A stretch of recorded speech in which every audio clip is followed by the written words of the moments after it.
ইউনূস সরকার কি আইনিভাবে বৈধ? বর্তমানে বাংলাদেশের সরকারকে, বাংলাদেশের যে ইন্টারিম গভর্নমেন্ট নামে যেটা চলছে, এটার আসলে বৈধতা কি? বাংলাদেশের যেই কোনো আইনের ভিত্তি, যেই কোনো আইনের বৈধতা, যেই কোনো আইন এটা কার্যকর হবে কিনা সেটা ডিপেন্ড করে আমাদের কনস্টিটিউশনের উপরে। আমাদের বাংলাদেশের একটা স্বাধীন দেশের একটা কনস্টিটিউশন আছে, রিপাবলিক্স অব বাংলাদেশের। এই সংবিধানটি 1972 সালে প্রণীত হয়েছে। বিভিন্ন সময়ের প্রয়োজনে এটা অ্যামেন্ডেড হয়েছে। এখন পর্যন্ত এটাই হচ্ছে বাংলাদেশের প্রজাতন্ত্রের বৈধ আইনের ভিত্তি। সুতরাং এই আইনে যা বলা আছে তার বাইরে গিয়ে যদি কেউ নিজেকে সরকার দাবি করে, সরকার প্রধান দাবি করে, উপদেষ্টা দাবি করে, এটার কোনো আইনি ভিত্তি নেই। যদি কোনো বৈধ গভর্নমেন্ট থাকে, অর্থাৎ বাংলাদেশে কনস্টিটিউশনের ভিত্তিতে কোনো সরকার হয়, সেই সরকার চাইলে তাদেরকে বিচারের আওতায় নিয়ে আসতে পারবে। সুতরাং ডক্টর ইউনূসের যে সরকার, ডক্টর ইউনূসকে কেন্দ্র করে যে সরকার গঠিত হয়েছে, এটি বাংলাদেশের আইন অনুসারে, অর্থাৎ সংবিধান অনুসারে, প্রচলিত সংবিধান অনুসারে সম্পূর্ণ বেআইনি এবং অবৈধ সরকার। কেন বলছি আপনাকে বলি। আপনি যদি বাংলাদেশ কনস্টিটিউশনের 57 অনুচ্ছেদে যান, সেখানে কি বলা আছে যে বাংলাদেশের কোনো প্রধানমন্ত্রী যদি, নির্বাচিত প্রধানমন্ত্রী যদি সরকারের পদ থেকে, অর্থাৎ তার পদ থেকে পদত্যাগ করেন, অথবা উনি যদি সংসদে আস্থা হারান, অথবা একজন মানুষ তো মারাও যেতে পারেন, কোনোভাবে যদি উনার পদ শূন্য হয়, তাহলে দুইটা ইস্যু। একটা হলো উনি বেঁচে থেকে যদি পদ শূন্য হয়, আরেকটা হলো উনি মারা যাওয়ার পর যদি পদ শূন্য হয়। বেঁচে থাকার পর যদি পদ শূন্য হয়, উনি যদি পদত্যাগ করেন, অথবা ওনাকে যদি বাধ্য করে পদত্যাগ করানো হয়, অথবা সংসদ কর্তৃক যদি তিনি অপসারিত হন, তাহলে পরবর্তীতে একজন প্রধানমন্ত্রী নিয়োগ হওয়ার আগ পর্যন্ত উনি ওই পদে বাংলাদেশের বৈধ প্রধানমন্ত্রী হিসেবে বিবেচিত হবেন। যেহেতু প্রধানমন্ত্রী শেখ হাসিনা বেঁচে আছেন, তাকে দেশ ত্যাগ করতে বাধ্য করা হয়েছে, এবং ধরলাম আমরা জানি না যে উনি নিজে পদত্যাগ করেছেন নাকি তাকে বল প্রয়োগ করে পদত্যাগ করানো হয়েছে। উনি স্বেচ্ছায় পদত্যাগ করুন অথবা বল প্রয়োগ করে পদত্যাগ করানো হোক, উনি কিন্তু পরবর্তী প্রধানমন্ত্রী নির্বাচিত হওয়ার আগ পর্যন্ত বাংলাদেশের বৈধ প্রধানমন্ত্রী। এবং আজকেও তিনি, এই আজকে 2024 সালের 30 অগস্ট উনি কিন্তু এখনো প্রধানমন্ত্রী। দ্বিতীয়ত, একটা সময়ে বাংলাদেশের কনস্টিটিউশনে তত্ত্বাবধায়ক সরকার ব্যবস্থার একটা বিধান ছিল। সেই বিধানটি সংসদে, বাংলাদেশের নির্বাচিত সংসদ সদস্যদের মাধ্যমে সংসদে সেটি গৃহীত করা হয়েছে। কিসের আলোকে? বাংলাদেশ সুপ্রিম কোর্টের একটি মামলার আলোকে। সুতরাং সেই বিধানটি আর বাংলাদেশে এখন নেই। যেহেতু সেই বিধানটি বাংলাদেশে নেই, সেহেতু কোনোভাবেই বর্তমানে এই সরকার বৈধ সরকার নয়। এক। দ্বিতীয় আরেকটি বিষয় আছে যে এই অবৈধভাবে যারা ক্ষমতা দখল করেছে বা যাদেরকে ক্ষমতা দেওয়া হয়েছে, তাদের কি হবে? সংবিধানের 142 অনুচ্ছেদে কিভাবে কোনো কিছু সংযোজন বিযোজন করতে গেলে, অর্থাৎ আমাদের আইন যেটা আছে, কনস্টিটিউশনকে যদি বদলাতে হয়, কারা বদলাতে পারে? তত্ত্বাবধায়ক সরকার, ইন্টারিম গভর্নমেন্ট। তারা কি আমাদের বাংলাদেশের আইনের ভিত্তিকে কি তিনি বদলাতে পারেন? পারেন না। কেন পারেন না? কারণ বদলাতে হলেও পার্লামেন্ট লাগবে, অর্থাৎ জনগণের উইশ হচ্ছে পার্লামেন্ট।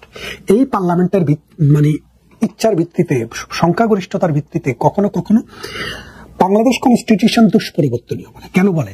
বাংলাদেশ কনস্টিটিউশনের দুইটা পার্ট আছে। একটা পার্ট হচ্ছে মানুষের ফান্ডামেন্টাল রাইট, এবং কিছু স্পেসিফিক আর্টিকেলকে বলা হয়েছে যে এই আর্টিকেলগুলো সংসদের 300 জন সদস্য একসাথে ভোট দিয়ে পরিবর্তন করতে পারবে না। এটার জন্য লাগবে হলো গণভোট, অর্থাৎ যেগুলা আমাদের 1972 সালে প্রণীত সংবিধানের, যেটা আজকে পর্যন্ত বেঁচে আছে, সেটার যে ফান্ডামেন্টাল স্ট্রাকচার, এটাকে চেঞ্জ করতে হলে প্রথমে গণভোট দিতে হবে। গণভোটে যদি এটা পরিবর্তনের বিধান মানুষ অনুমোদন করে, যেমন হ্যাঁ না ভোট হয়েছিল আগে, সেই ভোটে যদি অনুমোদন করে, তাহলে সেটা বদল করা যায়। আর যদি সেটা গণভোটে অনুমোদন না করে, সেটা বদল করা যায় না।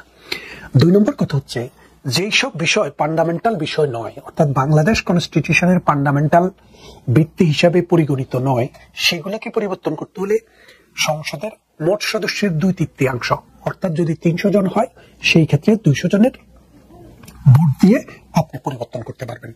তার মানে হচ্ছে বাংলাদেশ সংবিধানকে পরিবর্তন করা, বাতিল করা বা যত কিছুই করা হোক, সংসদের নির্বাচিত সদস্যদের মাধ্যমেই কিন্তু সেটা করতে হবে। বর্তমানে যেটা হয়েছে সেটা কিন্তু সংসদের ভোটে হয়নি। তৃতীয় আরেকটি বিষয় আসছে, অনেকে বলে থাকেন যে প্রেসিডেন্ট করেছেন, প্রেসিডেন্ট তো নির্বাচিত, কিন্তু বাংলাদেশ কনস্টিটিউশনে প্রেসিডেন্টকে এইরকম কোনো ক্ষমতা প্রদান করা হয় নাই। আর এই ক্ষমতা যদি প্রদান করতে হয় তাহলে সেটা পার্লামেন্ট করবে। বলা আছে যদি পার্লামেন্ট কর্তৃক উনি রিকোয়েস্টেড হন, অর্থাৎ উনাকে যদি রিকোয়েস্ট করা হয় পার্লামেন্ট থেকে যে আপনি সংসদকে ভেঙে দেন, প্রধানমন্ত্রী কি করলো? পদত্যাগ করলো। পদত্যাগ করে উনি যদি বলে যে আপনি পার্লামেন্ট ভেঙে দেন, তারপরে উনি ভেঙে দিতে পারেন। কিন্তু সেক্ষেত্রে প্রধানমন্ত্রী শেখ হাসিনা কখনো উনাকে সেই রকম আদেশ বা অনুরোধ করেননি। এবং যদি সংসদ ভেঙেও যায় তাহলে পরবর্তী সংসদ নির্বাচন হওয়ার আগ পর্যন্ত এক্সিস্টিং যে সংসদ সদস্য এবং সংসদ আছে সেটা বৈধ থাকে। তার মানে হচ্ছে কোনোভাবেই আজকের কোন সংসদ সদস্য, আজকের কোন মন্ত্রী, আজকের কোন প্রধানমন্ত্রী এখনো বাংলাদেশের যে আইন মোতাবেক, আইন কাঠামো মোতাবেক আমাদের রাষ্ট্র পরিচালনার দায়িত্বে আছেন। আর যারা রাষ্ট্র পরিচালনার নামে তত্ত্বাবধায়ক সরকার বা অন্তর্বর্তীকালীন সরকার নামে আছেন তারা আইনগত কোনো ব্যক্তির উপরে নেই।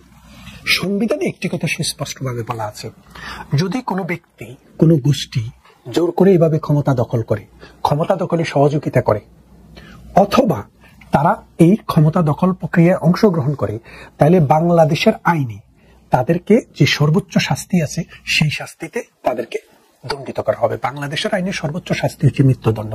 অর্থাৎ ডক্টর ইউনূস সহ যারা সরকারে আছেন তারা এই কনস্টিটিউশন অনুসারে বাংলাদেশের এখন কিন্তু মৃত্যু পরোয়ানা মাথায় নিয়ে আছেন।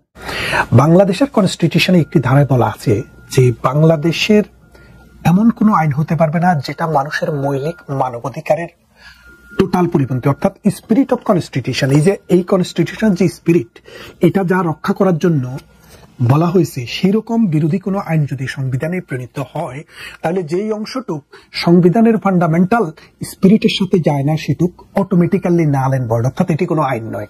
অর্থাৎ সুপ্রিম কোর্ট বলেছে যে পঞ্চম সংশোধনী বা ওই যে ইন্ডেমনিটি অধ্যাদেশ এটি বাংলাদেশের সংবিধানের অংশ নয় এবং এটিকে পাশ করাও যাবে না, সুতরাং ওটি আইনি ছিল না। তো সেই জন্য বলছি এই সংবিধানটিকে কোনোভাবে অ্যাব্রোগেশন করার, সাসপেন্ড করার কোনো ক্ষমতা বর্তমান সরকারের নাই। মজার ব্যাপার হচ্ছে দেখেন, এই সরকার যখন ক্ষমতা গ্রহণ করে তারা কিন্তু এই সংবিধানটিকে সাসপেন্ডেড করেনি অথবা এটাকে অ্যাব্রোগেট অর্থাৎ এটাকে বাতিল ঘোষণা করেনি। উনি কিন্তু শপথ দিয়েছেন বাংলাদেশের প্রেসিডেন্টের কাছে। তার মানে হচ্ছে প্রেসিডেন্ট একটা কনস্টিটিউশনাল প্রতিষ্ঠান, এই কনস্টিটিউশনাল প্রতিষ্ঠানের কাছেই কিন্তু উনি শপথ দিয়েছেন। এবং জায়গায় জায়গায় মামলা দেওয়া হচ্ছে। এই মামলাগুলো কিসের ভিত্তিতে দেওয়া হচ্ছে? বাংলাদেশের প্রচলিত আইন অনুসারে। এই আইনের ভিত্তিটা কি? আমাদের এই সংবিধান। এই সংবিধানটা যে বেঁচে আছে উনারাও কিন্তু স্বীকার করছে। এই সংবিধান যদি বেঁচে থাকে তাহলে উনাদের ক্ষমতা চালানো, ক্ষমতা দখল করা কোনোভাবেই বৈধ নয়।